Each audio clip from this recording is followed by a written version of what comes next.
Señoronas, señores, bienvenidos a un nuevo episodio futbolero. Oliver Torres con nosotros, o Oligol. ¿Cómo estás? Bienvenido, güey. Gracias por invitarme a tu podcast, a tu casa. Espero que sea una buena plática. No, sin duda. Basta con darle una pasada rápida a tu trayectoria. Digo, actualmente, para quienes no lo conozcan, jugador de los Rayados del Monterrey de fútbol, pero pues has estado por muchos equipos. Debutaste en el Atlético de Madrid, Sevilla, Sí, Porto. me fui de casa con 11 añitos. O sea, 11 años. Sí, con 11 años ya salí de casa. Bueno, no por decisión propia, mis padres vieron una oportunidad para mí y me ayudaron pues a tomar esa decisión por mí. Yo era muy pequeñito y me fui a Barcelona y a partir de ahí pues comentó mi trayectoria futbolística, personal, de vida, todo, hasta ahora traerme aquí a Monterrey. A Monterrey. O sea, toda la trayectoria empezó a los 11 años. ¿De dónde eres en España? Yo soy de un pueblito muy pequeño que se llama Navalmoral de la Mata, en Extremadura, que es una comunidad que... Híjole, lo dijiste hecho madre, ni yo te agarré, güey. Lo voy a decir para que se escuche bien, porque siempre me gusta decir de dónde soy, porque me siento muy orgulloso. Sí, claro. Navalmoral de la Mata. Navalmoral de la Nata. No, de la nata no. No, de la nata. Nata es lo que se come. Sí, sí. Ajá, eso son no, Navalmoral de la Mata, en Extremadura, provincia de Cáceres. Un sitio muy bonito. ¿Cuánta gente? ¿Cuántos habitantes? Mi pueblo tiene 18.000 personas. No Claro. manches. Eso aquí es nada. Nada. Claro, eso aquí es nada, pero allí es el pueblo más grande del municipio, por así decirlo, de la provincia. Pero salí de allí y ya después a Barcelona. ¿A Barcelona? ¿Qué oportunidad se abrió ahí en Barcelona? Bueno, yo vengo de una familia muy humilde, de 3 hermanos. Yo soy el pequeño de los 3 y con 10 añitos tenemos un familiar, un amigo que era mi entrenador en ese entonces, que hacía camisetas para un campus en Barcelona. ¿Ahora? O sea, Fundación Marcet, que de hecho muchos mexicanos iban de aquí para allí a entrenar y a hacer campus de verano, de Navidad. ¡Órale! Era como cursos de tecnificación. Yeah. Y a mí me invitaron a ir un verano y les gusté mucho, que con 10 años pues les dijeron a mis padres que querían becarme para que me fuera allí con ellos. Era el único niño becado. ¡Qué chingón! Sí, con 10 años mis padres dijeron que era muy pequeño y estuve un año pues yendo a todos los cursos en verano, en Semana Santa, en Navidad. Y a los 11 años ya di el paso de irme para allí. Oye, ¿y tus carnales qué hacían en ese entonces? Bueno, pues mis hermanos estudiar. Ellos Sí, estudiar. Mi hermano a veces ayudaba a mi madre a trabajar porque mi padre desde muy joven tuvo una enfermedad y no pudo trabajar para la casa. Entonces mi hermano pues ayudaba muchas veces a mi madre que limpiaba pues casas y portales. Y a partir de ahí, pues todos, la verdad, que súper unidos por cuidarme, ¿no? Al final hicieron muchos sacrificios o me cuidaban mucho a la distancia. Oye, pues eso me llama mucho la atención porque siento yo que los hermanos menores... siento que es un fenómeno que se repite mucho. Los hermanos menores suelen tomar mayores riesgos. Muchas veces se dice que es porque como que sienten que tienen el respaldo de los demás, que dicen, güey, lo peor que me puede pasar es que me vaya mal, pero no importa, o sea, me mantiene uno de mis hermanos. No sé. ¿Sentiste algo de esto o por qué ni un otro de tus hermanos se dedicó al fútbol? Bueno, porque ahora es diferente, ¿no? Ha evolucionado todo mucho, pero mi hermano era muy bueno jugando al fútbol, pero no tuvo la oportunidad que yo tuve en su día y él, por mucho que trabajaba o lo intentaba, buscaba alguna oportunidad, no era capaz de salir de Extremadura, ¿no? O sea, él nunca fue a Barcelona a probar. Claro, ni a Madrid ni a nada, porque mi familia tampoco tenía recursos para poder costear ese tipo de viajes o ese tipo de oportunidades. Entonces era como que cuando yo tuve la oportunidad no era solo mi sueño, ¿no? Era todo el sueño de la familia que todos se volcaron. De hecho, mi hermano con 17 años creo que consiguió sus primeros sueldos, ahorró para comprarme la PSP para que yo no me sintiera tan mal en Barcelona. O en Semana Santa, pues él se iba a Barcelona conmigo a ayudar en el campus a inflar los balones para estar conmigo. Bueno, al final son sacrificios que muchas veces no se ven, ¿no? Pero que los hermanos o la familia pues los hacen. Ya. ¿Hoy en día qué se dedican? Hoy en día mi hermana, por ejemplo, que también cambió toda su vida por mí. O sea, ¿Es tu hermano mayor? Está mi hermana, que es la mediana, y luego mi hermano mayor. ¿Y tu hermano mayor? Mi hermana del 89 y mi hermano del 87. Mi hermano trabaja en la central nuclear. En España. En España. Es un poco raro acá por Latinoamérica. Nosotros no tenemos centrales nucleares. Ya, tipo Homer Simpson. Pero algo así. Y mi hermana estudió Derecho y Relaciones Internacionales. Aparte hizo algún máster y es la que me organiza a mí un poco toda mi gestión. La que me ayuda a tener todo al día, la que habla con los gestores, los asesores, el tema de contratos y hace eso. Tengo tantas preguntas que hacerte que ahorita estoy pensando si seguir por tu trayectoria o hablar también de España, pero creo que vamos a ir metiendo cositas. Vale. Yo creo que vamos a darle, por tu trayectoria obviamente está súper interesante, pero voy a ir metiendo cosas sobre el contexto español. Yo estuve por allá hace como unos 10 años y era un poco duro en general el contexto español. Ahorita que dijiste los máster, me acuerdo que me platicaban que había una inflación en tema de másters increíble que pues tú veías a una persona sabiendo 3 idiomas y no sé cuántas maestrías sin muchas oportunidades laborales. Y a mí ese rollo se me hacía súper interesante. No sé cómo esté ahorita. No, ahora mismo sigue complicado, ¿no? Hay gente súper preparada, con muchísimos estudios, con muchos máster, con una capacidad tremenda que está en el paro. Sin encontrar trabajo. El paro es que el gobierno que no tienes empleo y como te están manteniendo el gobierno, ¿no? Bueno, a veces sí o a veces solo estás en el paro esperando una oportunidad de trabajo. Pero es verdad que España en estos últimos tiempos sí que no genera el empleo que un país como España debiera generar. Eso a mí, por ejemplo, cuando llegué aquí, que vi a muchos trabajadores en todos los sitios, me contaron como que aquí pues no existía el paro. Que todo el mundo pues que tenía que buscarse el pan diario y ponerse a jalar, porque si no pues era complicado y es verdad que eso sí que ha sido un gran contraste, ¿no? En España muchas veces voy a restaurantes y lo mismo hay 2 personas para todo el restaurante y trabajando, y aquí lo mismo hay 15 personas. ¿Sigue habiendo ese problema en España? Sí, sigue habiéndolo y es una cosa que ahora mismo no creo que haya una solución cercana. ¿Cuál es tu opinión sobre el tema? O sea, es un tema, la otra vez hablaba también con un español que me decía, no, el problema son el nivel de impuestos, ¿no? O las prestaciones laborales que se le da a la gente, que lo dices, desincentivan el emprendimiento, la innovación y la fregada. O sea, ¿tú cómo lo has visto? Sí, yo creo que, o sea, en España hay varios problemas. Uno creo que es pues que creo que las ayudas están bien dadas, pero no todo el mundo las aprovecha de la misma manera, ¿no? Y hay gente pues que se aprovecha de esa situación del paro o del gobierno para poder sacar ayuda y sacar provecho de sí mismos. Luego, por otra parte, a nivel del trabajador y del que contrata, del dueño, por así decirlo, pues creo que el tema de impuestos, el tema de seguridad social que tiene que pagar por cada trabajador es muy alto, entonces pues eso hace que los trabajos haya menos empleados. Sí. Y entonces eso se nota. Y luego, por ejemplo, la tasa de autónomos también, que es cuando alguien quiere emprender o quiere montar su empresa, también obviamente pues tiene un coste muy alto y muchas veces da la sensación de que en vez de querer ayudarnos entre nosotros, ¿no? Nos ponemos más dificultades. Sí, me acuerdo también que me platicaron que había una cantidad de contratos como temporales, sí, como para no meterte en nómina completo. Bueno, pues te doy contratitos de 3, 6 meses sin todas las prestaciones y luego te voy renovando eso también. Sí. ¿No?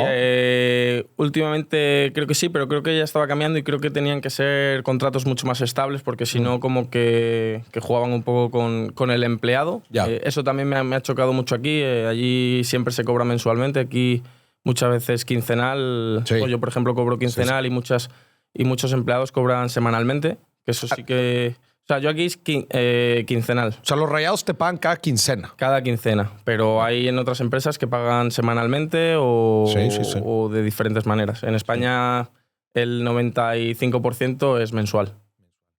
Oye, a ver, entonces te becan en Barcelona, empiezas ahí a entrenar desde los 10, 11 años. Bueno, entrenando desde los 3 añitos. ¿Desde los 3 años entrenados? Sí, claro.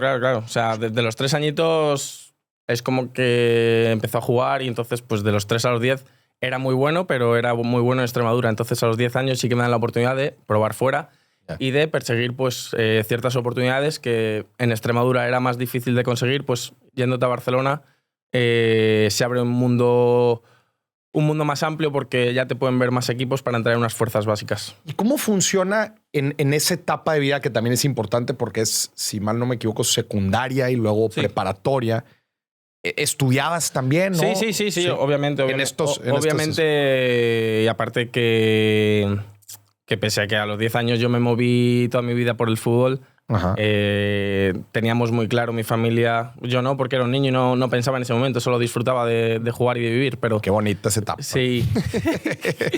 pero mi familia sabía que lo más normal es que no fuera futbolista, porque la probabilidad de ser futbolista es mínima. O sea, yo he estado con miles y miles de compañeros y en primera división o en la élite solo estamos 2 o 3. Eso hace que el porcentaje sea mínimo.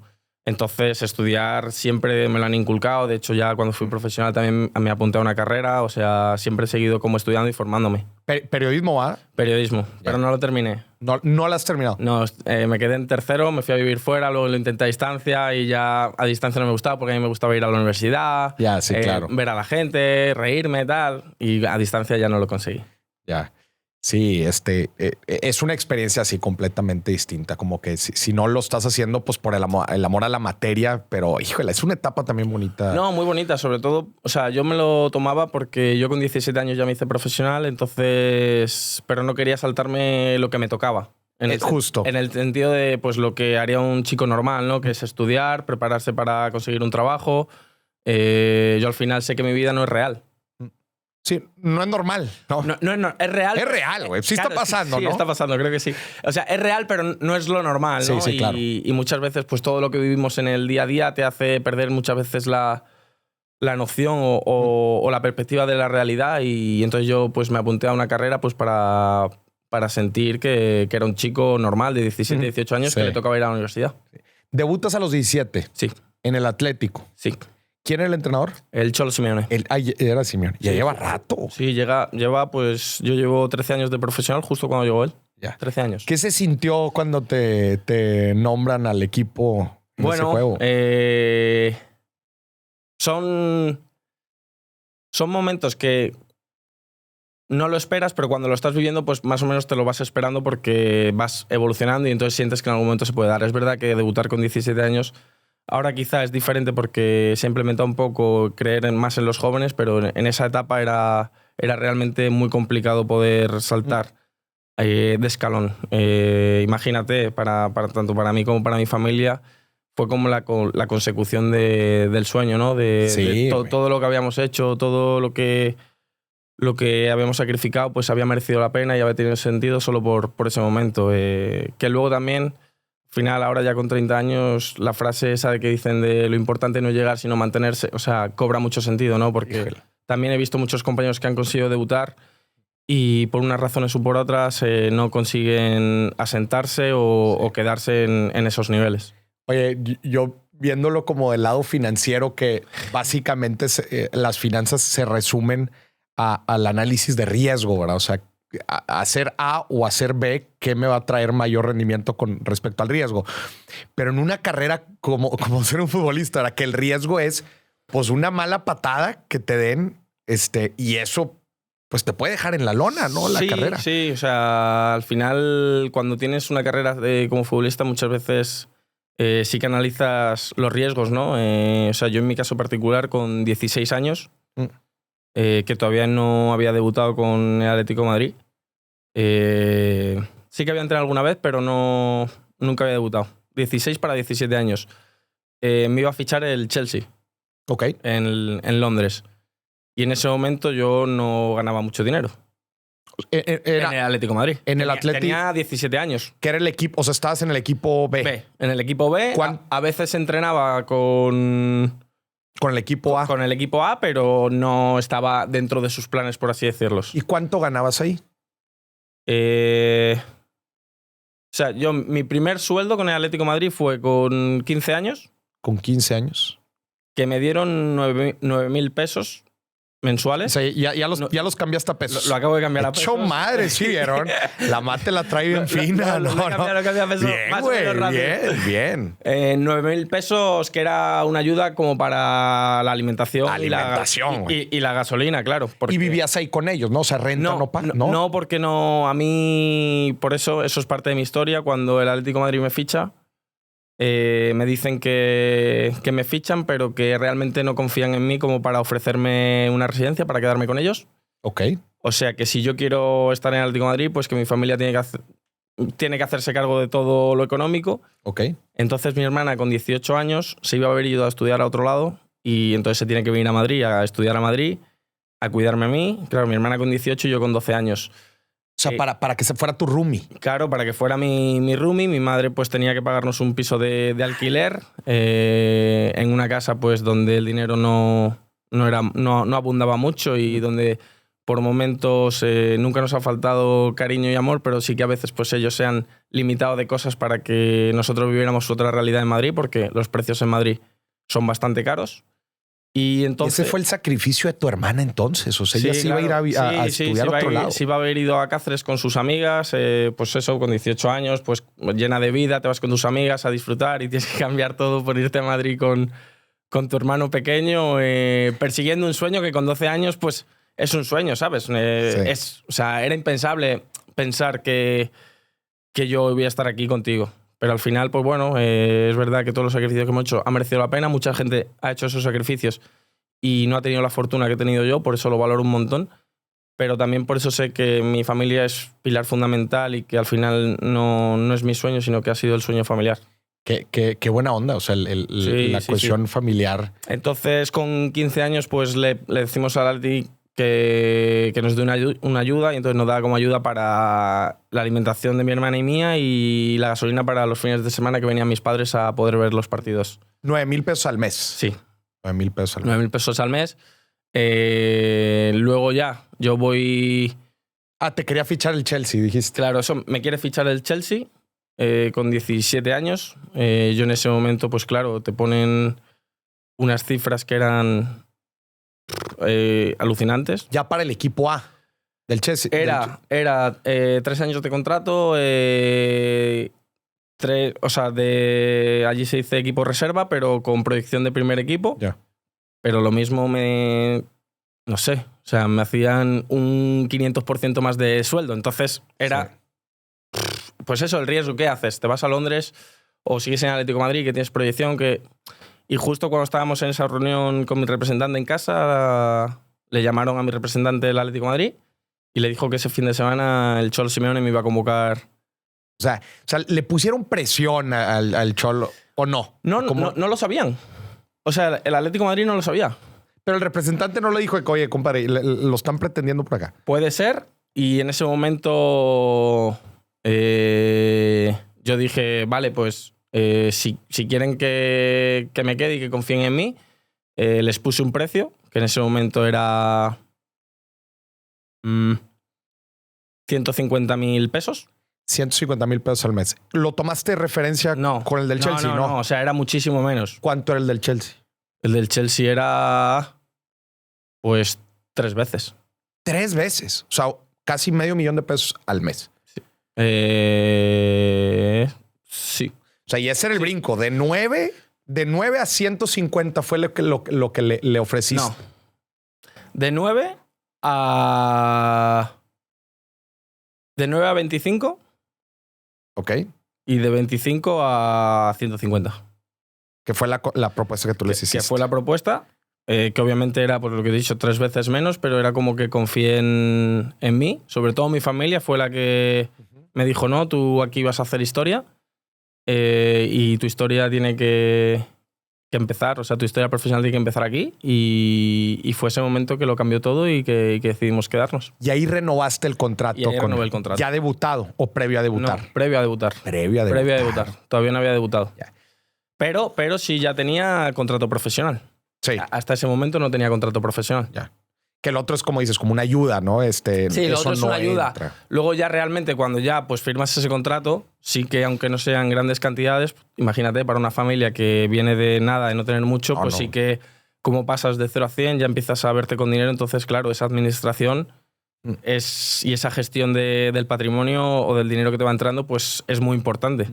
¿Cómo es ese contrato? O sea, el primer ya contrato choncho, de 150, o sea, estaba fijo, porque sé que ahora también se utilizan como bonos por, no sé, goles. Sí, ahora ha cambiado todo mucho, ahora hay muchas más variables o muchas más primas, depende del equipo, depende de la liga, depende de todo un poco. Pero en ese momento no, era un contrato básico. Básico. Que solo tenía cierta prima si subía con el primer equipo. Yeah. O si jugaba, creo que eran 10 partidos con el primer equipo, como que automáticamente me subía el contrato a primer equipo. Ya no era ese de 150, ahora era otro. Ahora era de 400.000 pesos. Sí, pues ya primer equipo. ¿En qué año fue esto? Eso fue 2012.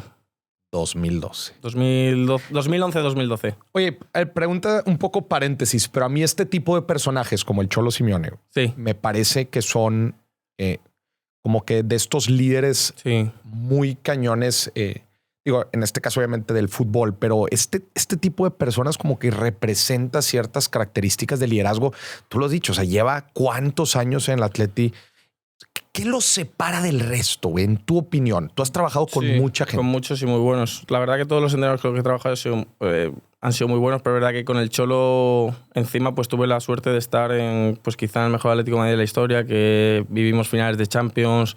Platícanos tus compañeros, ¿quiénes eran en ese entonces? No sé, es que he tenido muy buenos compañeros. En Atlético de Madrid he tenido compañeros a Falcao, Fernando Torres, David Villa, Godín, Oblak, Courtois, no sé. Felipe, o sea, un montón. Increíble, o sea, viví cosas increíbles. Y yo creo que la diferencia con el Cholo es que tiene una idea deportiva y de vida muy marcada, ¿no? Y que es fiel muchas veces a su instinto y a sus valores y a lo que él siente, ¿no? Y hace que su idea los jugadores pues la crean, la creamos y a partir de ahí construir. O sea, él construye en base a su idea, que es muy fiel y al final cuando tú ves como jugador que te está dando frutos, pues vas a la guerra. Siento yo que en este tipo de personas muchas veces hacen cosas todos los días que los separa del resto. Tipo la forma en que llevan las juntas, en la forma en que platican con ustedes, la forma en que en un momento bajón los levantan. Platícanos de estas cositas que quizás tenga el Cholo. Sí, o sea, que nada más ustedes las conocen, güey. La neta, nosotros no alcanzamos a verlo. Ustedes que están ahí. Bueno, cada entrenador tiene una manera distinta de enfocar la gestión del grupo o la gestión de los entrenamientos o tal. En el caso particular del Cholo, por ejemplo, él muchas veces durante la semana es un tipo reservado que solo actúa en el entrenamiento cuando tiene que actuar, que es para cosas tácticas, pero lo demás casi siempre lo lleva el preparador físico. Él luego ya cuando es lo de fútbol o el estudiar al rival es cuando se mete, pero siempre muy tranquilo, o sea, muy tranquilo.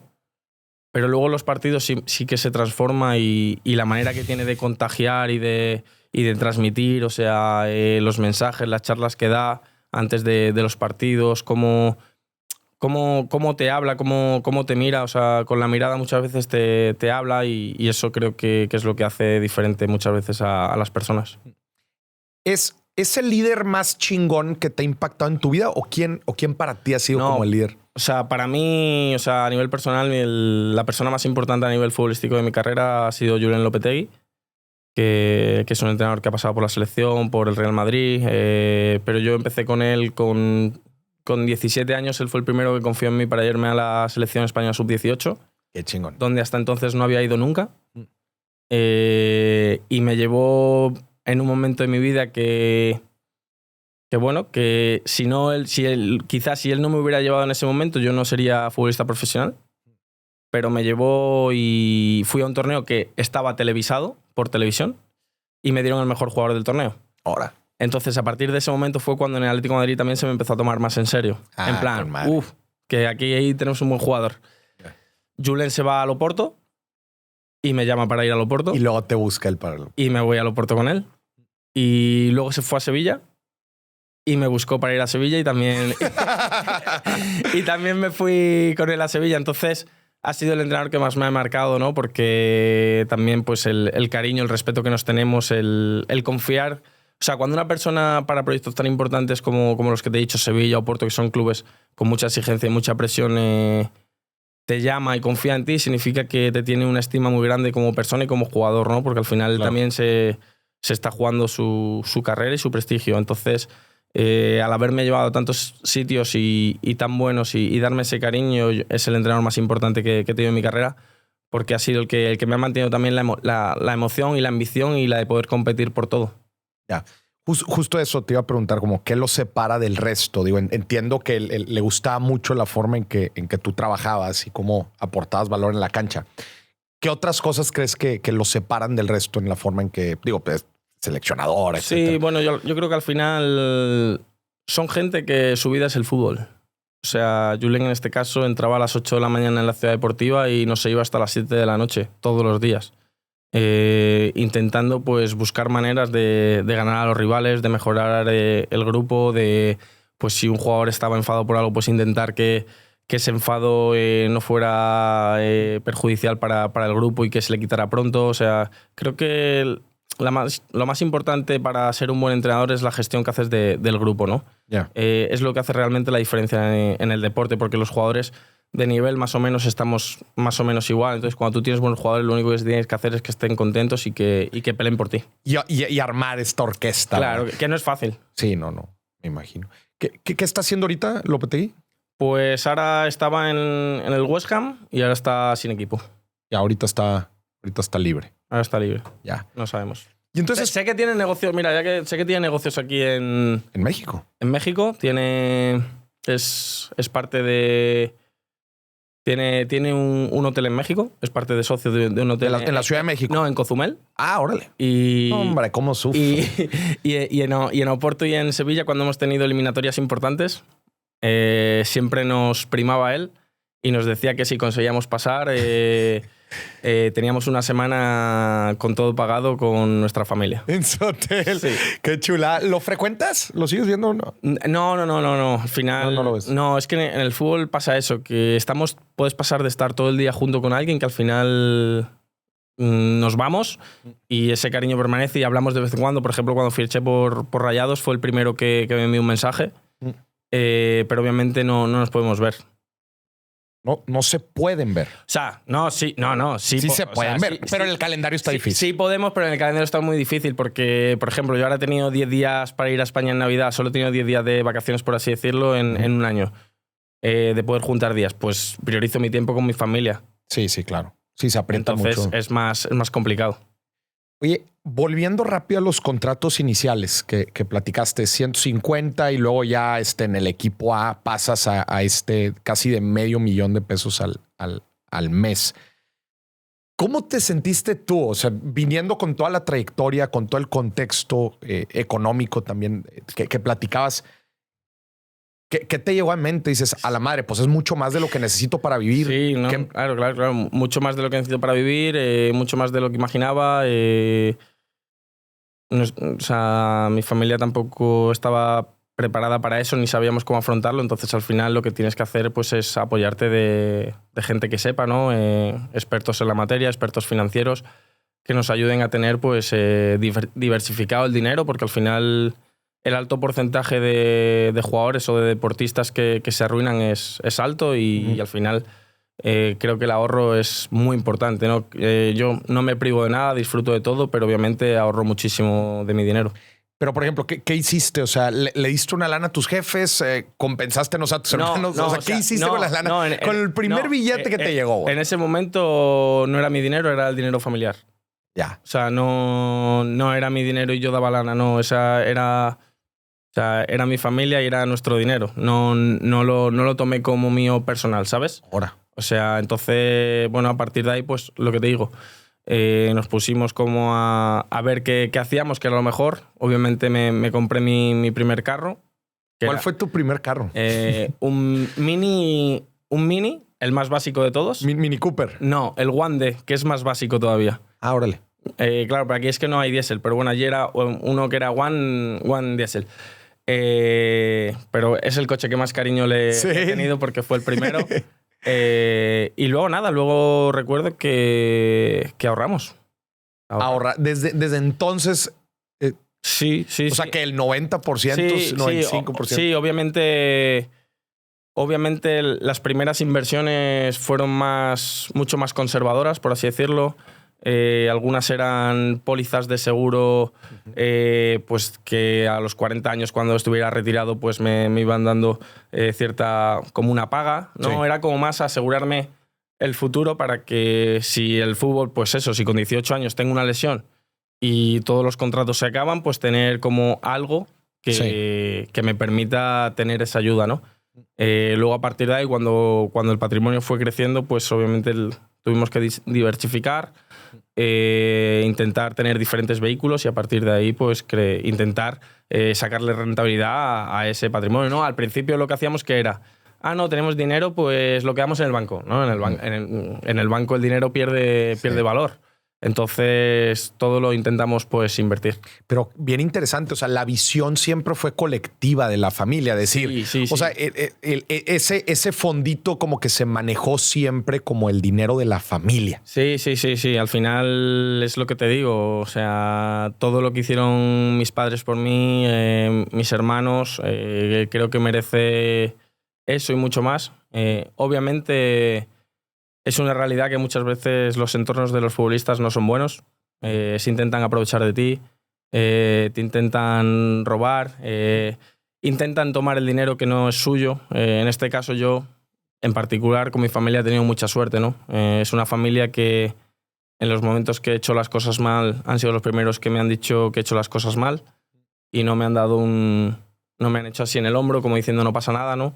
Entonces yo sé que todo lo que han hecho por mí ha sido por mi bien y que siempre me iban a cuidar de la mejor manera. Entonces, cuando tú confías en esas personas y te han demostrado tanto, no tienes motivos para no compartirlo, para no ser todo de todos, por así decirlo. ¿Hoy por hoy sigue funcionando así las finanzas de tu familia? No. Hoy digo por tus hermanos ya también trabajan. No, obviamente mis hermanos tienen trabajo, mis padres ya... O sea, bueno, por ejemplo, lo primero que hice cuando conseguí lana fue quitar a mi madre de trabajar. Ya. Yo consideré que ya había limpiado mucho por nosotros y que tenía que disfrutar. O sea, entre mi salario y la ayuda de mis hermanos, pues podíamos... Como tampoco somos una familia que nunca hemos necesitado mucho, pues queríamos que mi madre pues descansara un poco, ¿no? O sea, mi madre se levantaba a las 3 de la mañana para limpiar hasta las 5 de la tarde... Por estar bien y eso fue como mi objetivo principal de ser futbolista, era pues eso. Jubilar a tu mamá, qué chingón, güey. Sí. Y ahora pues obviamente todo ha cambiado, ¿no? Sigo teniendo ese nexo con mi familia muy fuerte a nivel familiar y a nivel financiero, pero obviamente pues mis cosas son mis cosas. Obviamente, por ejemplo, antes de cualquier tipo de inversión o por ejemplo para hablar con los gestores, con gente que nos propone planes, siempre mi hermano y mi hermana son el filtro. Siempre. Okay. Ellos revisan las oportunidades. Ellos revisan las oportunidades y cuando tienen algo en limpio y claro, y yo tomo la decisión de sí o si no, pero siempre pasando por su filtro primero. Oye, a ver, platicaste, tu hermano estaba en la planta nuclear, ¿verdad? Sí. ¿Y tu hermana?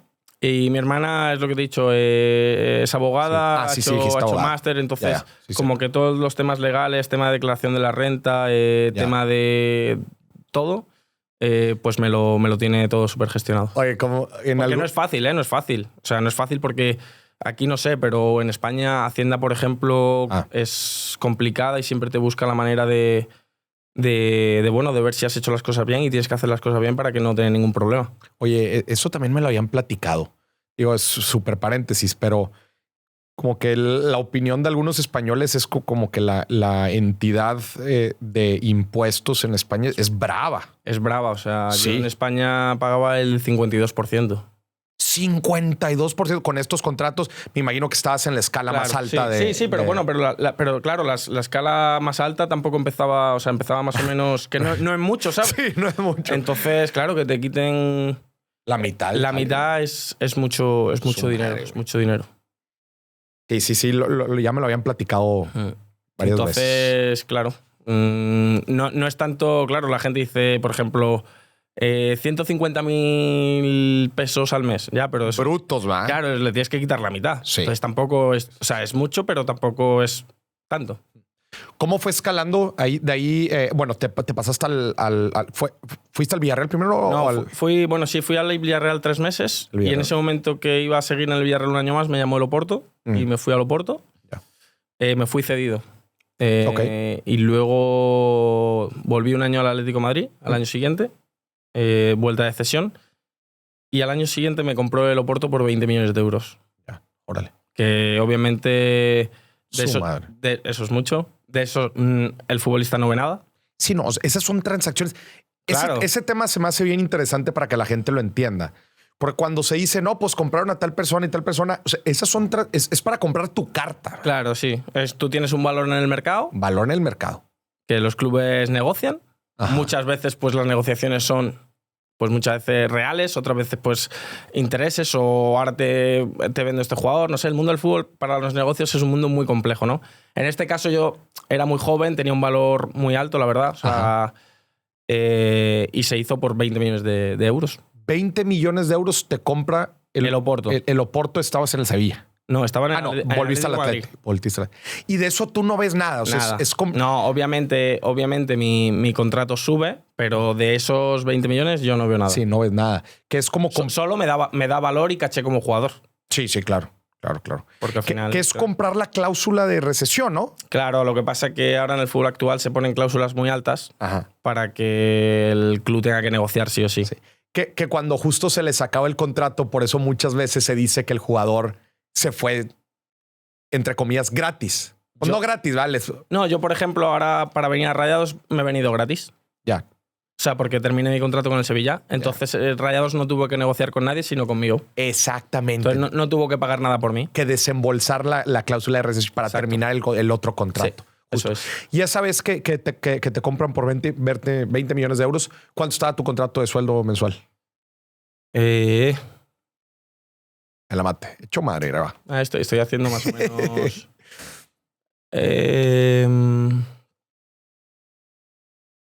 1 millón de pesos. 1 millón de pesos al mes. Brutos. Sí, brutos. Y en Portugal te quitaban el 56. Su madre. O sea, de ese millón te quedan 50. La queda, sí, 44. Su madre. Híjole, o sea, claro, eso aquí también es... Sí. O sea, aquí, por ejemplo, es el 30 o el 35 el máximo. 35. Entonces eso es muy importante. Oye, a ver, unas preguntas de morbo.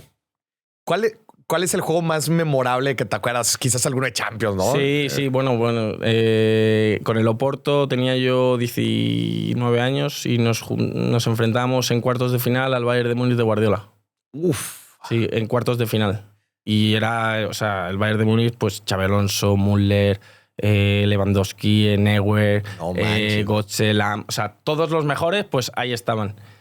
Y en nuestro estadio ganamos 3-1.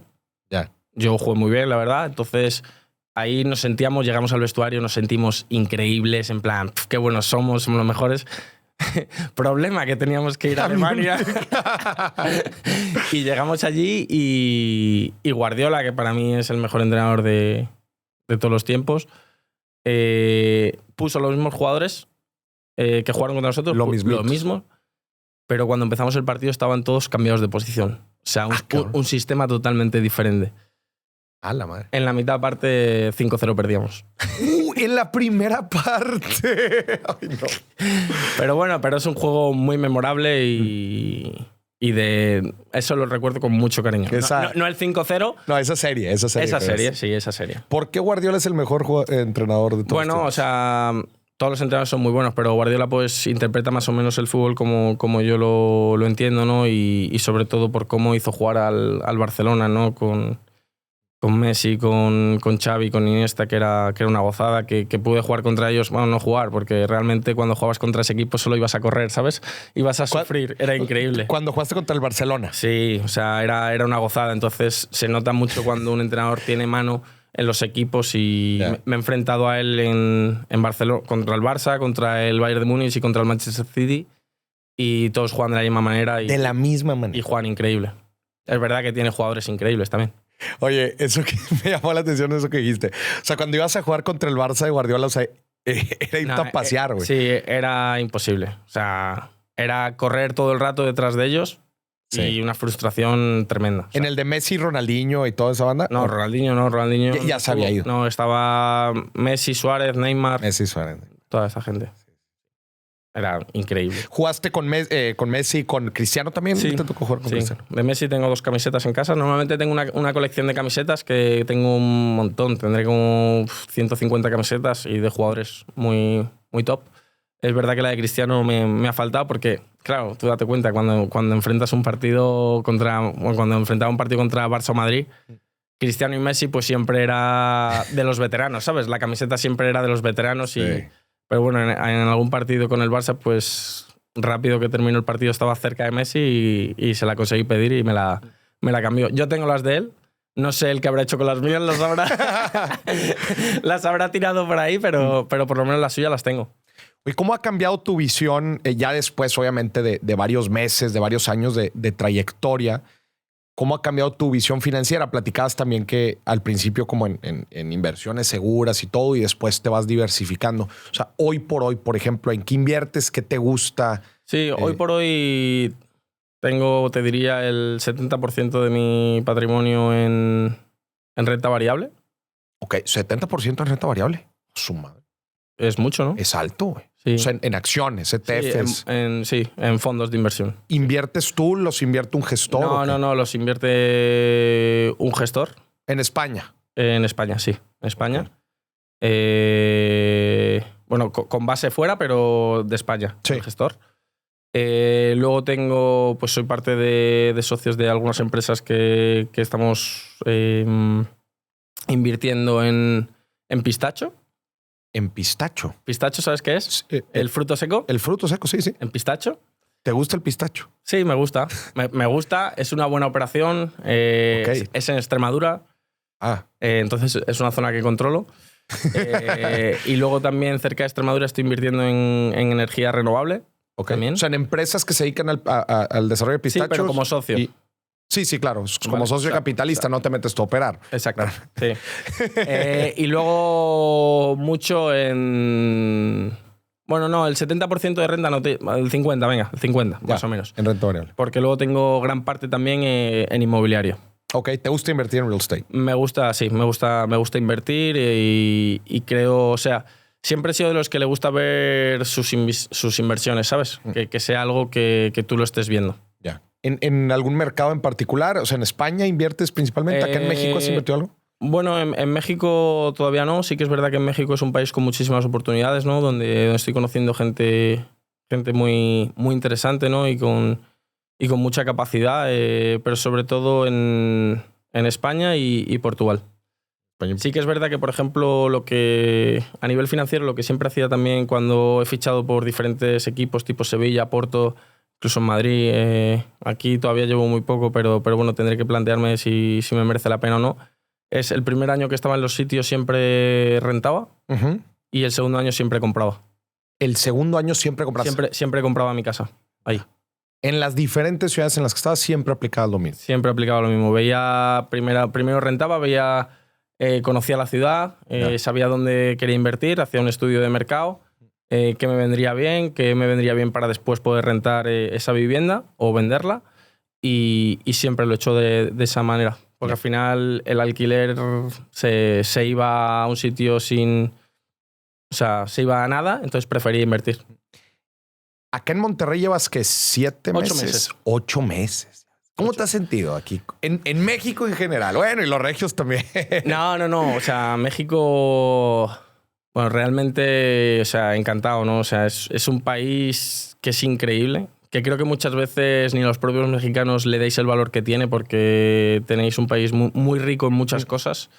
Pero muy bien, sobre todo por cómo la gente intentáis hacer sentir bien al extranjero, o en este caso, pues yo en mi caso particular, todo el mundo me ha querido ayudar, todo el mundo me ha hecho querer sentir bien, ¿no? Y no te hablo por ser futbolista, porque mucha gente ni me conocía cuando llegué, pero todo el mundo como que me abría las puertas de su vida, de su casa para hacerme sentir bien.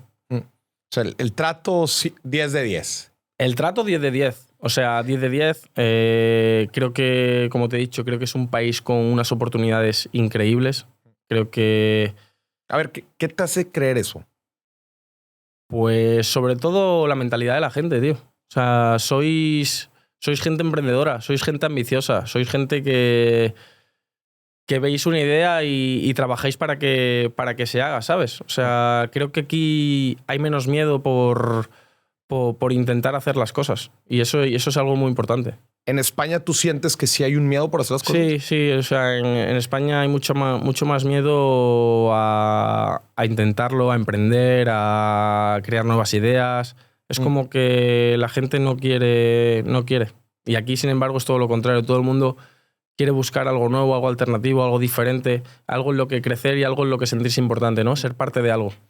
Que quizás también pues eso nos lleva a que muchas veces acá en México la gente emprende o inicia cosas nuevas pues también por necesidad, ¿verdad? O por, claro, pues, sí. Obviamente es un país con mucha necesidad, eso es una realidad en muchas cosas, pero también la necesidad trae oportunidades, ¿no? Claro. Y eso yo creo que hay mucha gente que aquí tiene la capacidad de verlo y de materializarlo, de hacerlo.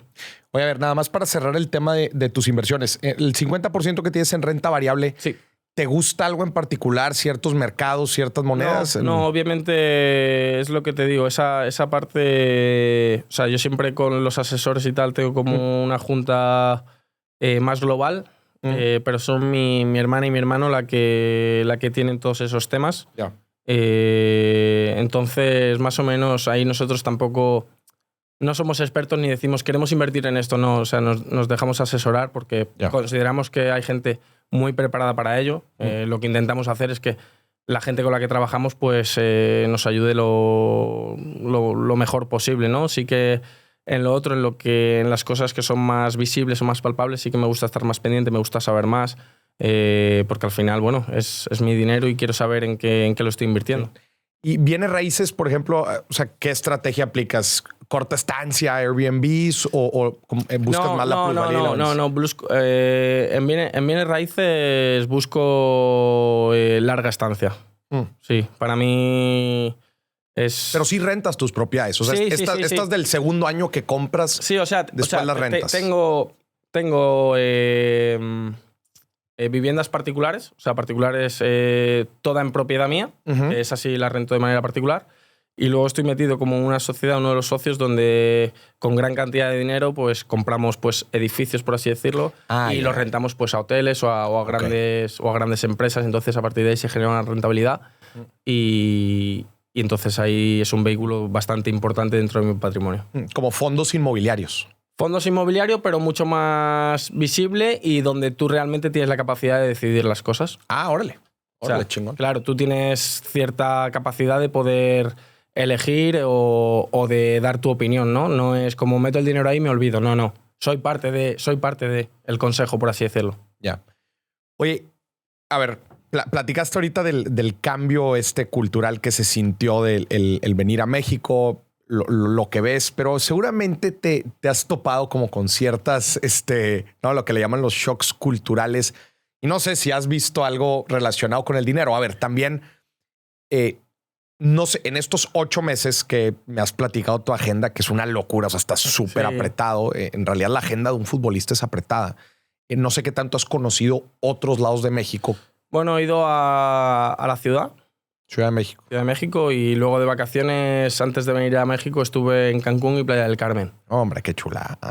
La verdad que la ciudad me gustó mucho. Fui un fin de semana, estaba tranquilo, entonces pude disfrutar más porque me han dicho que el tráfico, bueno, cuando voy con el equipo a Ciudad de México el tráfico muchas veces es caótico, pero me gustó. Y aquí en Monterrey, San Pedro también, que es la zona donde yo vivo, a ver, el choque que más me causó cuando llegué aquí es lo que te comentaba antes, la cantidad de gente que hay en los trabajos. O sea, ya no solo en los restaurantes y tal, sino cuando fui a mi trabajo en Rayados, allí donde entreno yo. O sea, en España lo mismo, en el primer equipo somos, o sea, aparte de jugadores, o sea, gente del staff, fisios, utilleros, gente que nos ayuda, lo mismo somos 20 personas. Ajá. Y aquí lo mismo hay 60 personas. Claro, entonces yo el primer día cuando llegué allí vi 60 personas y dije, guau, digo, ¿cómo voy a saber yo el nombre de todas estas? Ahora ya sí, pero Pero al principio, claro, y al final, pues eso a nivel económico, pues es más. Es verdad que aquí la mano de obra es más barata que en España. Es verdad que, por ejemplo, los supermercados, muchos me han parecido caros. O sea, que la comida y todo eso vale mucho dinero. Ajá. ¿Aquí? Sí. ¿Ahora? O sea, ¿más que en España? Más que en España. ¿Neta? Sí. Sí. O sea, lo que es, por ejemplo, comerte el taco en la calle, que yo me lo como muchas veces o tal, eso bien. Pero lo que es ir al comercio es muy caro. O sea, muy caro. O sea, en relación a España sería el mismo precio, pero claro, aquí los sueldos muchas veces son menores que en España. Sí, o sea, pero los precios se te hizo muy similar. Sí. Bueno, San Pedro en cuestión, más caro de lo normal. Más caro que Madrid, por ejemplo. Sí. No nada más el súper. No, todo. En general. No, en general. Sí, San Pedro. O sea, San Pedro o sea, antes de venir aquí ya, o sea, había estudiado un poco sobre Monterrey, San Pedro, tal, sabía que era el sitio de renta per cápita más alta de toda Latinoamérica, todo eso, pero es verdad que cuando estás aquí, o sea, es muy palpable y muy visible. O sea, ese contraste sí que se nota mucho. La realidad es que más o menos como cuando te acostumbras un poco al costo de vida, San Pedro luego ya te vas a cualquier otro lado y dices, bueno, pues...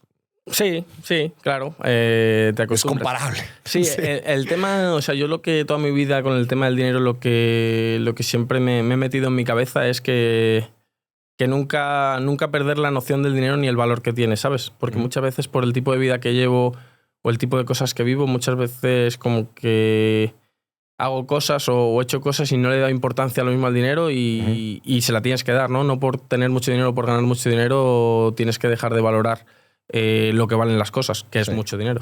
¿Y cómo le haces justo para mantener los pies en la tierra? Bueno, sobre todo rodeándote de gente que piense como tú y que quiera vivir de la misma manera. Es lo que te he dicho, yo no me privo de nada, pero disfruto con lo que necesito, no me excedo. O sea, no tengo excesos. Si puedo tener un carro, pues no tengo 3 carros. Si tengo de hecho, todavía traes el Mini. Nah. No, eso no, pero bueno, me refiero a que intento pues que por muchas posibilidades que tenga, no me pierda en lo básico de gastar por gastar. Sí, que luego se puede ir muy fácil, ¿no? Muy fácil, o sea, el dinero se va rápido. Y a nivel sociedad, decisiones financieras también, San Pedro y Monterrey también tienen particularidades que quizás en otros lados no se ven. ¿Qué te ha tocado ver o que te sorprenda? No, a ver, o sea, es una realidad que Monterrey y San Pedro tienen oportunidades, como te he dicho, y gente que en España yo no me he encontrado. Y me he rodeado de gente muy poderosa, de mucha élite, pero aquí es verdad que hay gente con muchísimo poder, con muchísimas ganas, como te he dicho, de hacer las cosas y de encima de tener la capacidad financiera para hacerla. Y bueno, ver el nivel de vida que lleva la gente aquí es un choque, porque en España muy pocas personas podrían permitirse el estilo de vida que mucha gente lleva aquí. Muy pocas, ¿eh? Hay mucho contraste de dinero, es verdad. Desafortunadamente hay mucho contraste. Pero sí que el que es muy rico aquí en España, pues no hay muy pocos ricos tan ricos como los que hay aquí. ¿Y cómo llevas todo el tema de redes sociales, fama, tema afición, tema futbolístico? Ha ido cambiando. O sea, me imagino que yo pensaría, a ver, desde la parte de afuera, yo pensaría que se ha puesto cada vez más difícil por el tema de que las redes antes no existían. No, antes... Bueno, yo creo que yo vengo de una generación, o sea, cuando empecé hace 13 años, que ya se estaba, en ese momento que estaba creciendo allí, empezando Twitter y todo eso, y entonces, claro, en ese momento yo cuando salí, para mí todo era positivo. O sea, todo el mundo hablaba bien de mí, entonces, claro, pues qué alegría verlo. Luego tuve momentos con 21, 22 años que pues ya empezó pues a gente que le gusta, a gente que no, y entonces al final eso te genera muchas veces dudar de ti mismo, ¿no? La sensación de haber salido de un partido y tener la sensación de haber jugado bien, y ves en redes sociales un comentario que diga qué mal lo has hecho. Sí, sí, sí. Entonces es verdad que cuando, por ejemplo, cuando iba a fichar por Rayados, o sea, aquí lo que me decían es que había mucha presión pública. Es verdad que 24/7 está todos los programas de televisión con deporte, las redes sociales, pero por suerte es verdad que estoy en una etapa de mi vida donde ya estaba preparado para todo, ¿no? Para que dijeran que soy bueno, para que dijeran que soy malo. Entonces ahora mismo es como que utilizo mucho las redes sociales porque me gusta mucho, pero no las consumo como tal. ¿No consumes redes sociales? O sea, no consumo el tipo de contenido futbolístico que consumía antes, ¿sabes? Okay. Entonces eso me hace como estar más tranquilo, porque al final, aunque trabajes tu mente o aunque te creas muy fuerte mentalmente, tanto el halago como la crítica debilita. Entonces lo mejor es hacer tu trabajo lo mejor posible, estar 100% enfocado, mantenerte en forma, darlo todo, y cuando tú tienes la conciencia tranquila, al final es un deporte donde no hay mucho control, donde hay muchas variables que no controlamos, entonces tienes que tener la capacidad de que esa opinión, tanto sea buena o mala, no haga que tu paz interior o tu paz mental se altere. ¿Notas una diferencia entre el ambiente futbolístico en México contra España? Y cuando me refiero a ambiente, pues no sé, desde el equipo, los entrenadores, hasta los aficionados, las redes, la liga en general. O sea, todo. O sea, es el mismo deporte, pero hay cosas muy diferentes, ¿no? Por ejemplo, en España casi todos los campos o todas las ciudades tienen las mismas condiciones, tanto de estadio, campo, meteorología.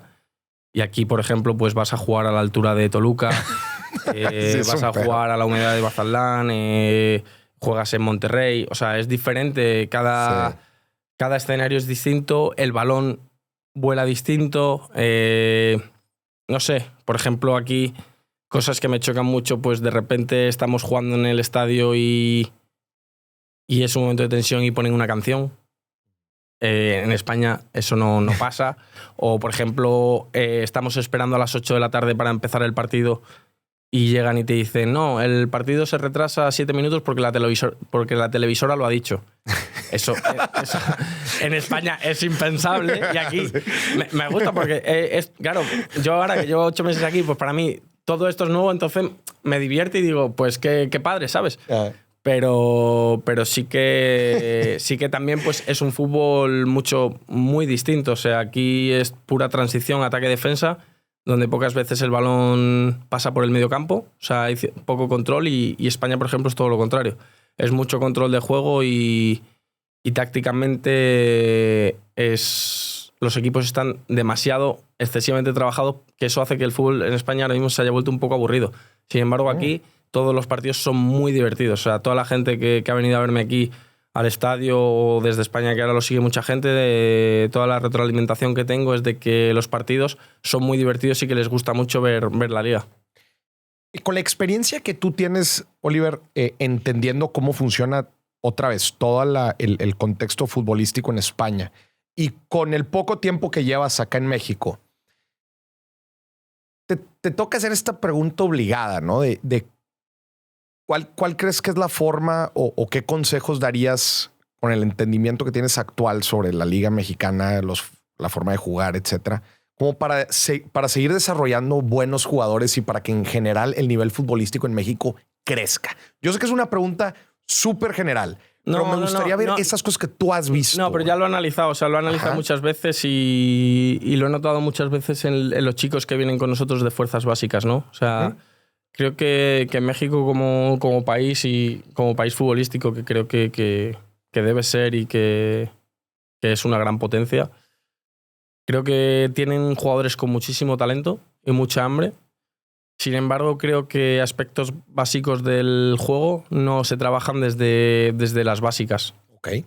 Entonces eso, cuando llegas al fútbol profesional, se nota. Aquí se nota porque obviamente aquí hay mucho nivel. O sea, el nivel de México es muy alto, sorprendentemente alto, muy, muy alto. Realmente cuando es lo que te he dicho, ha venido gente a verme y ha visto nuestros partidos, o por ejemplo ahora el propio Sergio Ramos se ha sorprendido y ha dicho, puta, que aquí la gente es muy buena porque son muy buenos. Pero sí que es verdad que cuando tú pones este fútbol, que es en muchos momentos individualista, lo pasas para Europa, que es más de conceptos básicos desde que te enseñan desde que tienes 10 años, pues tipo control pase, tipo las basculaciones en la defensa, las ayudas en campo rival, no sé, o sea, cosas que todos los entrenadores de fuerzas básicas allí las enseñan desde los 10 años, entonces tú ya cuando tienes 18 años a nivel táctico eres muy rico, pues aquí sí que todavía en esas fuerzas básicas cuando vienen los chavales se les nota que no están preparados en ese sentido para dar un salto mayor. Yeah. Pero es lo que te digo, tienen lo más difícil que hay en el fútbol, que es el talento y el hambre.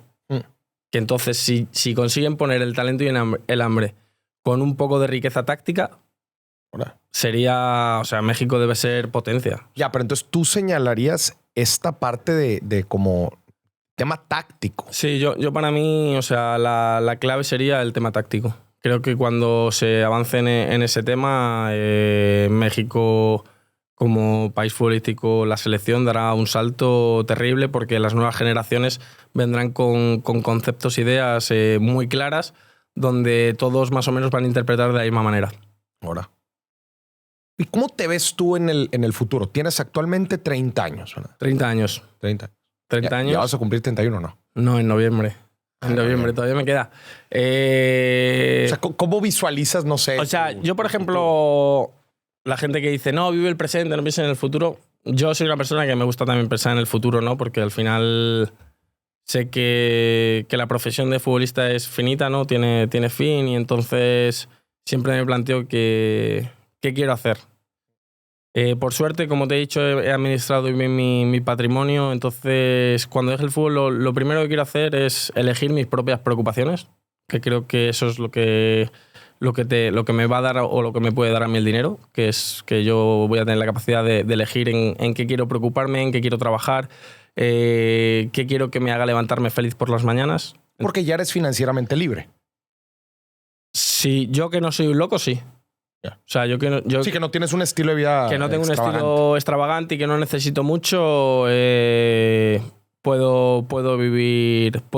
Entonces, obviamente, no quiero ser una persona que no haga nada porque lo primero, que el dinero se gasta.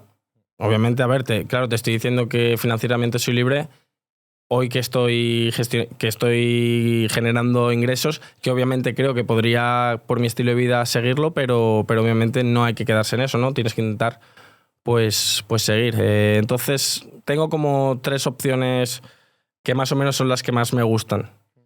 Una que es, si quiero seguir ligado al fútbol, pues obviamente pues puedo seguir ligado de muchas maneras, ¿no? Sé que quizá en algún cuerpo técnico con algún compañero pues me pueda meter. No quiero ser primer entrenador. Eso sí que lo tengo claro. ¿No te gustaría ser primer entrenador? ¿Por qué? Porque sufren demasiado. Porque es una profesión muchas veces ingrata. Porque soy jugador y sé que gestionar 25 jugadores no es fácil y yo pues no voy a... O sea, no quiero que 25 cabrones tenga que aguantarlos, ¿sabes? Que los aguante otro. Entonces, pero sí que dentro del fútbol sí que la figura de director deportivo, que es el que hace los fichajes o el que hace las planificaciones de plantilla, eso sí que me gusta porque me gusta mucho ver jugadores e intentar analizar el juego. Chingón. Eso sí me gusta. Luego, si quiero separarme del fútbol completamente, el tema de publicidad y marketing sí que me gustaría formarme estos últimos años que me quedan de fútbol y poder tener mi propia empresa de marketing y publicidad. Chingón. Y luego creo que esto ya lo haría más como experiencia vital. Me gustaría trabajar con niños en el deporte, ¿no? Para ayudarles a generar la frustración, el éxito, el fracaso, el bullying. Todo eso que yo que lo he vivido desde muy pequeño y desde muy joven estamos sometidos a presiones muy fuertes, pues ser esa figura que les pueda ayudar, ¿no? A mí los niños y ayudar a los niños me encanta. Entonces eso me gustaría hacerlo de manera genuina, por así decirlo. Oye, eso que mencionas se me hace bien interesante. Creo que la profesión del futbolista como muchas otras, pero ustedes, por todo el ambiente en el que se encuentran, como la parte mental, tienen que ser muy fuertes mentalmente. Sí, muy fuerte. O sea, tú date cuenta que... O sea, mi vida inconscientemente desde los 11 años ha sido de muchas presiones, ¿no? O sea, en Barcelona, por ejemplo, con 11 años, cada curso, o sea, en verano hacíamos 6 cursos, que eso eran pues lo mismo 600 niños. En Navidad otros tantos. Entonces yo desde los 11 años era el único niño que estaba becado. O sea, el único niño que no pagaba por estar ahí, sino que le dejaban estar. Entonces siempre hacíamos pruebas de técnica. Entonces yo ahí ya tenía siempre que quedar el primero. Sí, porque es de que, güey, este vato es el becado, este güey tiene que ser el más chingón. Claro. Entonces yo ya desde los 11 como que estaba compitiendo por eso. Luego ya con 12 años cuando me fui a Madrid estaba la responsabilidad del sacrificio que estaba haciendo mi familia y luego la responsabilidad de estar ya en una fuerza básica como el Atlético de Madrid, que el nivel es muy alto. Y en el Atlético de Madrid cada año, a final de año, te reunían en el estadio a los 25 jugadores, niños de 12 años, ¿eh? Y te hacían entrar a una sala y ahí te decían si seguías o no. Y claro, la presión, y cuando te decían que no, pues quieras o no, pues el niño que salía con su padre llorando, pues todos los demás niños, o ese niño incluso, pues sentía que había fracasado, ¿no? Y es muy duro que un niño de 12 años tenga la sensación de que ha fracasado por hacer algo tan bonito como es el fútbol, ¿no? Entonces, pues cuando yo ya he vivido eso, pues quiero que si hay niños que pasen por situaciones de ese tipo, ya no solo en el fútbol, sino en la vida, pues que entiendan que no es fracaso, ¿no? Que es una etapa de la vida y que hay que pasarle y ya está. ¿Qué te ha servido para no caerte, güey, con esa presión que tú has tenido desde los 11? Pues es que toda mi vida he tenido mucha presión por suerte y por desgracia. He sido un jugador que siempre ha generado mucho, tanto bueno como malo. Entonces, en todos los sitios en los que he estado siempre he tenido ciertas etiquetas que me han arrastrado, que también por otra parte pues me han dado mucho a todos los niveles. Pero sí que toda mi vida ha sido a nivel futbolístico de mucha responsabilidad y mucha presión, porque también los sitios en los que he estado pues han sido sitios muy importantes y sitios donde teníamos la responsabilidad de ganar. Pero gracias al entorno que he tenido, que siempre me han apoyado, que siempre me han intentado que viera las cosas o el lado positivo, he conseguido mantenerme. He tenido momentos muy duros de caer. Pero por suerte, uno de los momentos importantes que iba a caer, mi hermana me agarró el brazo y me hizo cambiar un poco la visión de la vida y me ayudó mucho. Justo te iba a preguntar, ¿cómo te levantas? En las diferentes etapas, no sé, con cosas hay veces que, oye, jugaste mal, un fin de semana. No, claro, o sea, por ejemplo, al final yo creo que es la capacidad que tiene el ser humano de aprender, ¿no? Por ejemplo, yo recuerdo con 17, 18 años, que era ese momento tan importante en mi vida de mucha exposición social, entonces todo el mundo hablaba de mí, que entonces lo mismo, a lo mejor tenía un partido malo y estaba 2 días sin hablar con nadie, sin hablar con mi familia, y el mundo se me venía encima y claro, te das cuenta que al final te haces daño a ti mismo, te haces daño a la gente que te quiere porque no sabe cómo ayudarte. Y luego, con el tiempo, aprendes que no somos máquinas, que tú haces lo que depende de ti y te preparas de la mejor manera, pero que tienes que entender que hay veces que hay mejores partidos y peores partidos, ¿no? Y a partir de ahí ver la oportunidad del siguiente partido hacerlo mejor. ¿Qué pasa? Que cuando eres joven y tienes un mal partido, pues lo que piensas es el siguiente partido no voy a jugar, el entrenador ya no me va a poner... si estoy para renovar y hago malos partidos no me van a renovar. Entonces, claro, son miles de situaciones que pensamos que luego muchas la mayoría no suceden, pero que la gestión esa no es fácil. ¿Quién ha sido el compañero que más te ha marcado? Ya no entrenador, compañero. Bueno, el compañero que me ha marcado, siempre lo he dicho, es que he estado tengo la suerte de estar con compañeros increíbles, pero así el que más me ha marcado, Sergio Ramos, que ahora está aquí con nosotros en Rayados, pero que el año pasado lo tuve en Sevilla. Lo tuviste en Sevilla. Y es un tipo que te rompe, la verdad. O sea, es un tipo que te llega, que te enseña, es una persona para poder aprender de él. ¿Pero por qué? Porque es un líder. O sea, en todas las palabras. O sea, por cómo actúa, por lo que dice, por lo que te dice cuando lo necesitas, por el ejemplo que da. Para los que convivimos en un vestuario, tener figuras de ese tamaño son muy importantes, y sobre todo con la claridad y la forma en la que él lo hace. Tú lo convenciste de venirte, le dijiste, Sergio, cáele. Sí. Sí. Sí. O sea, la verdad que sí, y todavía no me ha dado las gracias. No, pero sí, es verdad que ya hace un año contactaron con él, bueno, a través de... Yo hice un poco la gestión, no se pudo dar, y esta última vez sí que lo llamé, le dije, oye, ¿qué haces? Me dice, no, estoy en el gimnasio. Le dije, pues deja el gimnasio y vente para acá. Me dice, no, pero no me han vuelto a llamar. Y le dije, yo te estoy diciendo que... Y a partir de ahí se arreglaron, y la verdad que toda la gente del club, los compañeros, la gente que trabaja con él, bueno, yo ya les había avisado, pero es verdad que es un tipo que es lo que te digo, que te llega de una manera que pocos jugadores tienen la capacidad de llegarte. Tú, la decisión que tomas de venirte acá a México, pues me imagino fue una decisión importante. Digo, habías estado en general en España y en Portugal, pero bueno, pues es parte de la misma península ibérica, ¿verdad? Sí. Pero ¿cómo fue esa decisión? ¿Fue fácil? ¿Qué te ayudó a tomar una decisión tan importante? Y lo quiero decir bajo el contexto que luego muchos de nosotros estamos en decisiones muy relevantes que vamos a extrapolarlo. Cambiarte de trabajo, cambiarte de ciudad, de país. Sí. ¿Cómo fue para ti? Lo primero, que tenía 30 años. Que con 30 años, quieras o no, estás, creo que, en uno de tus momentos más maduros de la vida. Uh-huh. Entonces, obviamente, más joven, quizá esta decisión no la hubiera tomado, ¿no? Porque quizá no sabría gestionarla de la misma manera. Al final me he venido, es lo que tú dices, he estado en Sevilla y en Oporto, que a 3 horas de carro tenía mi familia. Sí. Yo ahora aquí a las 5 de la tarde ya no me contesta nadie en España, ¿sabes? Estoy completamente solo. Sí que es verdad que como terminaba el contrato en el Sevilla, pues por suerte tenía muchas opciones para poder elegir, pero sí que tenía claro que quería salir de Europa. ¿Tenías claro? Sí, porque... ¿Por qué? Porque en Europa lo he vivido todo. O sea, he jugado Champions, he ganado Europa League, he ganado campeonatos, he ganado muchas cosas. Entonces, pues quería eso, experimentar, pues llegar a un estadio y que me dijeran, no, se retrasa 7 minutos porque la tele lo ha dicho.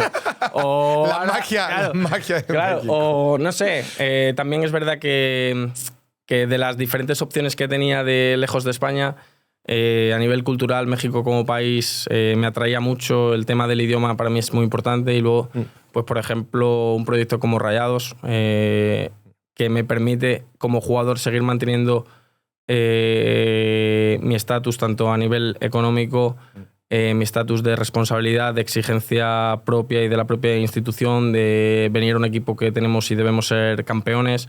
O sea, quería que se reunieran todas las opciones para mantener esa exigencia futbolística, pero viviendo cosas diferentes en otro país, ¿no? Entonces también todo eso, sumado a que tenía un compañero aquí como Canales, que no lo conozco, o sea, éramos rivales, Betis-Sevilla, pero que rápido se puso en contacto conmigo para hablar y me comentó cómo era todo esto, pues fue una decisión, la verdad, que muy fácil de tomar, porque ya lo venía a tiempo pensando que iba a cambiar, entonces solo tenía que decidir el lugar, y estoy súper feliz de haber elegido Monterrey.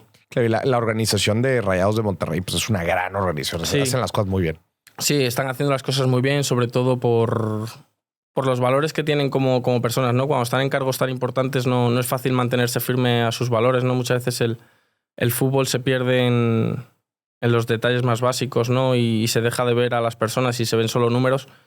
Y creo que la capacidad que tienen ellos de seguir viendo a las personas, eso es muy importante y es único. Vendrá, digo, la neta, no sé qué tanto conozcas en general como la empresa FEMSA, que es de donde viene ahí todo el equipo. ¿Vendrá de algo de ahí o...? Sí. La cultura empresarial. Sí, obviamente, o sea... por ejemplo, cosa que me sorprendió muy mucho, cuando yo fiché por Rayados, o sea, fiché, ya había firmado y no había visto a nadie. O sea, ya me tenían firmado y aún así Héctor, Lara y Tato viajaron a Sevilla para verme, para decirme qué necesitaba, que les preguntase todo, que querían que estuviera bien. Y eso poca gente hace un viaje tan largo para reunirse contigo un día y volverse al día siguiente porque estaban en pleno trabajo. O sea, eso habla muy bien de sus valores. Yeah. Y luego otra cosa, cuando llegué aquí, a todos los fichajes, una vez Manuel Filizola, Héctor Lara y Tato se lo llevan a comer un día para decirles cuáles son los valores de Rayados. Y ya no solo de Rayados, sino de Defensa como empresa, de cómo quieren llevarlo tanto en la cancha como en la vida social y qué es lo que quieren enseñar al ciudadano mexicano y ahora pues expandirlo al mundo. Pero eso me parece súper bonito, súper ético y súper poderoso. Oye, justo ese tema también se me hace bien interesante, como la perspectiva del futbolista mexicano, que no sé, siento yo que en muchas etapas ha sido como que no, les gusta el relajo, especialmente los más chavillos. O sea, ¿cómo has visto tú ese tema de los futbolistas de México? A mí hubo una cosa que me sorprendió. Antes de venir aquí, Canales iba viendo departamentos, me hacía videollamada y yo quería, pues ya antes de llegar aquí, tenerlo todo controlado para adaptarme lo antes posible. Y me decidí por un departamento que quería rentarlo, y cuando la chica se enteró que era futbolista, me dijo que no, que a futbolista no se lo rentaba. Y no. Claro, y para mí fue un choque porque dije yo, en España este tipo de apartamentos solo los pueden rentar futbolistas o gente muy específica. Digo, y aquí se dan la licencia de decir, no, eres futbolista, no te lo alquilo. Sí. Y claro, luego ya cuando llegué me empezaron como a contar ese estereotipo del futbolista mexicano, Pero yo ahora que estoy dentro, que estoy con los compañeros, que obviamente no sé cómo son los otros clubes, pero ahora en este club, con la exigencia y la responsabilidad que tiene, tío, creo que es más el estereotipo de hace años que el actual. O sea, en el fútbol actual no tienen cabida los jugadores que no se cuidan, que no son profesionales. Creo que cada vez más el jugador respeta los tiempos, el descanso, las comidas, ser profesional. Porque saben que la línea es muy fina entre estar y no estar, ¿no? Entonces, ahora mismo cada vez el fútbol se está poniendo más complejo, los jugadores son cada vez mejores, la competición es cada vez más difícil, entonces estás en tu mejor versión o no estás y el fútbol no te espera, ¿no? El fútbol te deja a un lado y entonces creo que es más la visión que se tiene ahora mismo del futbolista que realmente lo que el futbolista hace, porque el futbolista ahora mismo se cuida muchísimo. O sea, que tú dices que es acorde al estereotipo del pasado que se tenía y que... Sí, o sea, por ejemplo, conmigo en particular muchas veces también se ha tenido el estereotipo, conmigo por ser futbolista te digo, pero del típico chico joven que no ha hecho nada en su vida, que solo da patadas a un balón, se quedan en lo superficial, ¿no? Pero ese chico joven pues ha estudiado, tiene un círculo familiar, o sea, va más allá de... El futbolista solo gana dinero, sale, tiene mujer. No, el futbolista hace muchísimas cosas invisibles que para el espectador no ve, porque muchas veces solo ve. Ahora lo que se publica en redes sociales, pero antes ni eso, entonces solo era el boca a boca. Pero hacemos muchísimas cosas invisibles que no se ven para estar bien. Sí, a mí me ha impresionado, te digo, fácil han pasado por aquí futbolistas, quizás ya llegamos a los 10 o algo así, y es impresionante las historias, güey. O sea, las historias, las trayectorias, las mentalidades súper variadas, ¿verdad? Y pues sí, como están en algo tan específico, en un ambiente tan específico, como que solemos estereotiparlos y decir, no, pues así, pero a la madre, No, y sobre todo que ahora como ha evolucionado la vida, todos estamos mucho más preparados, ¿no? O sea... Sí. Todas las personas en cuestión y creo que los futbolistas cada vez más intentamos ser más allá que un simple futbolista, ¿no? Sobre todo porque creo que el fútbol es una herramienta que te da unas oportunidades de llegar a sitios donde nunca has llegado, de sentarte con gente que nunca habías imaginado y obviamente para estar en ciertos sitios o tratar con ciertas personas tienes que estar preparado, ¿no? Para que cuando hablen contigo sepan que por lo menos estás en la misma sintonía, ¿no? Y no se queden pues en es futbolista, no vamos a sacar nada de él, por así decirlo. Sí. Y luego también que obviamente mucha gente pues intenta aprovechar de nosotros, ¿no? Porque somos gente joven que normalmente venimos de familias humildes, que no tenemos mucha educación financiera en este caso, y empezamos a ganar dinero y mucha gente se acerca por nosotros para aprovecharse. Entonces, pues cuanto más sepas, pues menos riesgo tienes. ¿Te han estafado? No, nunca. ¿Nunca te han estafado? No, por suerte no. No, nunca. sea, que te hayan prometido, oye, que este negocio, que este producto. Me han venido prometiendo cosas increíbles. O sea, tipo, el año pasado me querían hacer una inversión de 200.000, metía 200.000 euros, $200.000, y en un año, 4 millones de pesos. Y en un año me daban $5 millones. Ah, cabrón. ¿En un año? Sí. ¿Quién te ofreció eso? Pues gente. Gente que se te acerca y... Pero, o sea, quiero conocer ese contexto. O sea, ¿cómo se te acercan en la organización ahí enredados? No, en la calle, no, enredados, no. Aquí, esto no fue en México, no. No fue en México. No, esto fue en España.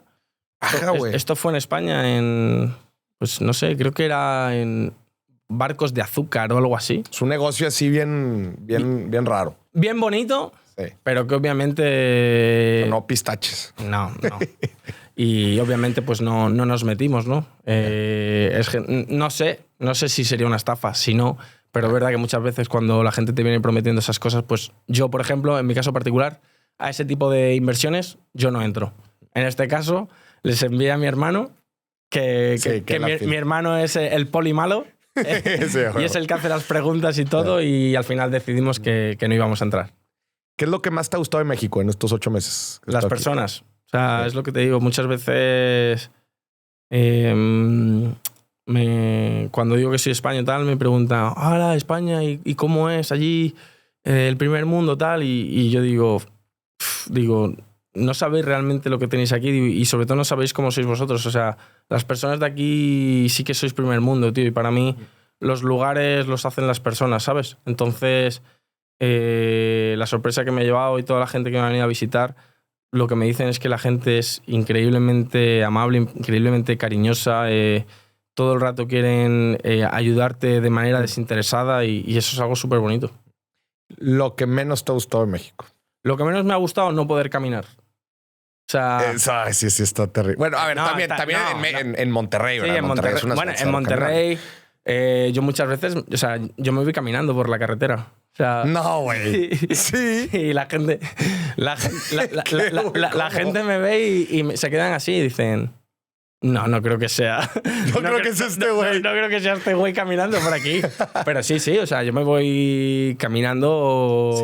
Sí, la infraestructura... O sea, es que en España estamos muy acostumbrados a caminar y entonces nos gusta caminar. Entonces yo aquí todo lo que puedo lo hago caminando, siempre.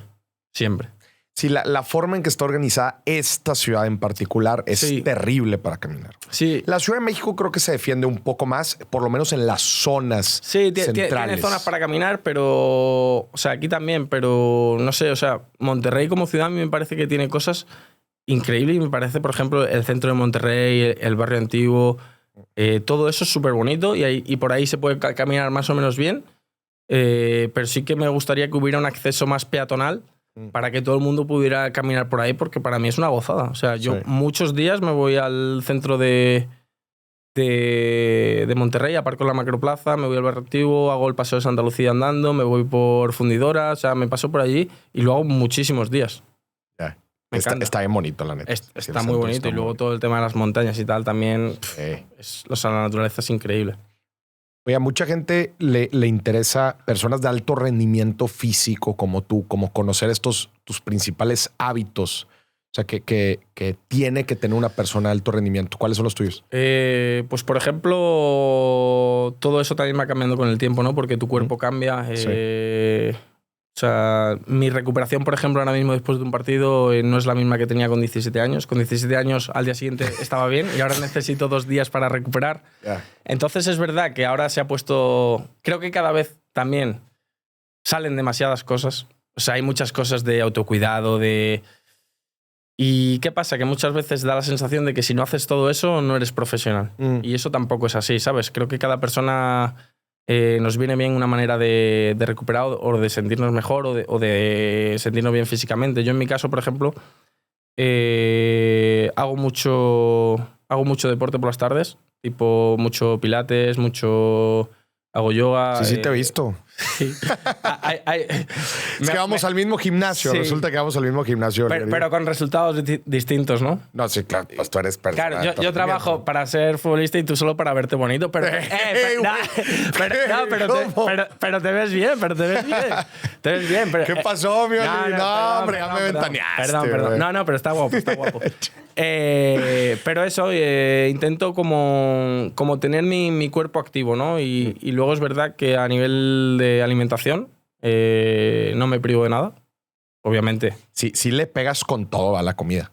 Sí, o sea, para mí, o sea, cuando tú tienes una dieta equilibrada, para mí la frustración o el estrés que te genera por el ir a un restaurante y no poder comerte un postre es mayor que el comerte el postre. Entonces yo decido comerme el postre. Bueno, gacho, pero tú haces un ejercicio brutal, ¿verdad? Pero no le puedes decir eso a toda la gente. Ya, pero tú me has preguntado por mí. O sea, si quieres que hable Oliver de nutrición, pues te diría que no te comas el postre y que tengas unos buenos hábitos. Pero yo es verdad que mi cuerpo y mi mente necesita cierta azúcar claro, para poder estar más activo. ¿Y te encantan los dulces, verdad? ¿Me habías dicho? Sí. Me gustan mucho los dulces, cosa que llevo muy mal aquí, que casi todos los dulces son picantes. Ah, pues ¿ves? Sí, tienen. Eso también me está costando encontrar tiendas de dulces. O sea, que si alguien lo sabe, que lo ponga en los comentarios. Sí. No, pero la comida aquí es muy rica, la verdad. Y sobre todo, platos muy grandes, mucha cantidad de comida en todos los sitios. Sí, yo muchas veces, yo estoy aquí solo. Y muchas veces casi siempre voy a los restaurantes solo a comer. No, gacho, pues avísame, vamos a comer. No, pero es que es decisión mía y solo, no quiero invitarte. Ya. O sea, sabes que te he dicho que tenía que ahorrar. Sí, güey.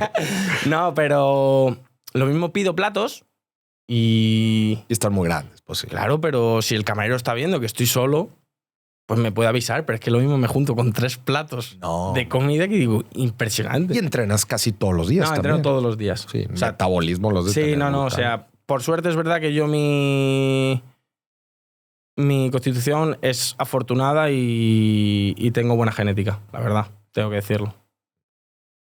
Sí. Y también, o sea, digo, algún otro hábito que tú digas de obviamente, por ejemplo, batallo mucho para dormir, por ejemplo, entonces siempre intento meterme en la cama pronto. Ok. Muchos días solo desayuno un café. Ya está. Por ejemplo, me gusta mucho el tema de los fisioterapeutas. No tanto las máquinas, por ejemplo. No, las máquinas solo creo en ellas si me hacen algo. Pero estas que te la pongo encima y no sientes nada, no. Sí. Yo necesito, o sea, soy una persona que necesita sentir y le gusta, por ejemplo, que el fisio le haga mucho daño. O sea, me gustan los masajes fuertes. Muy fuertes, sí. Sí, para descontracturar. Pero a partir de ahí, nada, tengo una vida tranquila, o sea, pues eso, mi rutina diaria y ya está. ¿Qué tal el libro que te recomendé? ¿Ya lo empezaste? La vida secreta de los árboles. No lo he empezado. Pero la persona que me lo trajo me dijo que al principio le pareció un poco raro el libro. Pues, está súper raro el libro, pero ya lo he recomendado en varios podcasts. Neta, se los recomiendo. The Secret Life of Trees. Sí, la vida secreta de los árboles. Muy bueno. Pero ya no lo has empezado. No, lo tengo. Me lo llevé a Ciudad de México para empezarlo, pero es que el vuelo se retrasó. Estuvimos ahí y luego el partido fue pronto. Pero esta semana lo voy a empezar y te voy a dar feedback. Confío en ti. No, vas a ver que te va a gustar. ¿Algún otro que así que recomiendes? ¿Podcast que escuches? ¿O algo que quieras recomendar a la gente? No, yo soy mucho de... O sea, a mí el cine me encanta. Las series también. Si alguien quiere ver una serie muy buena de deporte y de vida, Ted Lasso se llama. Ted Lasso. Muy buena. A ver, ¿de qué va? Le he visto muchas veces por ahí. Nunca me atreví a meterme, pero... un entrenador de fútbol americano de Estados Unidos. ¿Es vida real, no? No, o sea, no sé si es vida real, pero la serie es, te diría que mi top 1. Y la he visto este año, ¿eh? ¡Hora, güey! Sí. Un entrenador de fútbol americano que lo fichan para ser entrenador de fútbol en un equipo de la segunda división de Inglaterra. Ah, la madre. Porque la mujer que es presidenta del club quiere fastidiar a su exmarido, porque se han divorciado y entonces quiere como que el club caiga en picado. Ya me habían platicado y ella es la nueva dueña, ¿verdad? Y ella es la nueva dueña, entonces pues Sí. luego pues Ted Lasso a través de su vida, de la manera de gestionar, de los mensajes que lanza, hace que se genere una muy buena cohesión de grupo, que luego pues con la presidenta sean uña y carne, o sea, increíble. O sea, filosofía de vida... O sea, la filosofía de esa serie es believe, que es creer. Pues es como que después de esa serie me quedó muy marcada y la recomiendo muy mucho.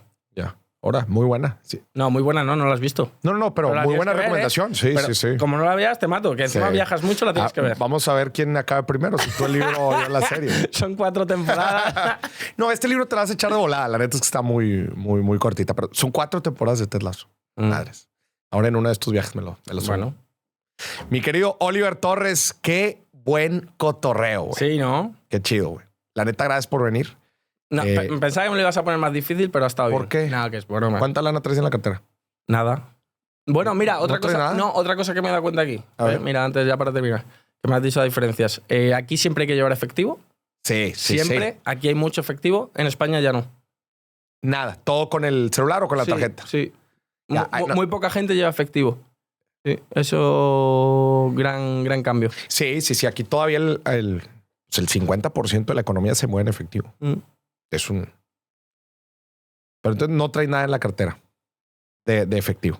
No. Nada. Bueno, lo que tú me des por el podcast.